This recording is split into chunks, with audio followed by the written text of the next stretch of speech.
Des mesures efficaces afin de permettre le déroulement serein de la concertation. Un projet agencé sur 3 mois, comme annoncé par le Premier ministre français Édouard Philippe. Mercredi à l'Assemblée et jeudi au Sénat, un débat se tiendra avec tous les partis en consultation avec les chefs des principaux partis politiques. Toutefois, et pour l'instant, plusieurs responsables de l'opposition comme de la majorité présidentielle appellent le gouvernement à reporter la hausse des taxes sur le carburant, l'une des revendications phares des protestataires programmés dès le 1er janvier. Le sujet, c'est aussi la nécessité d'un moratoire au 1er janvier sur la taxe sur les carburants, même si il faudra financer la transition écologique. Et nous lui avons fait des propositions pour que ce cap ne soit pas perdu, en mobilisant quoi? Eh bien l'ISF, il faut rétablir l'ISF, il faut rétablir toute cette fiscalité sur le capital qui a été supprimée par le gouvernement.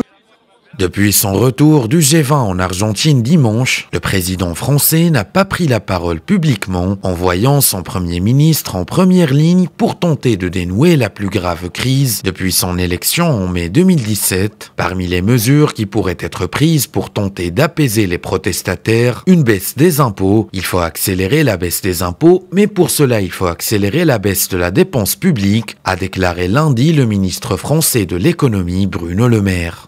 Je vous dirais aujourd'hui que l'impact est sévère et continu, puisque désormais, ce sont des baisses de chiffre d'affaires de l'ordre de 15 à 25% suivant les secteurs qui sont notés.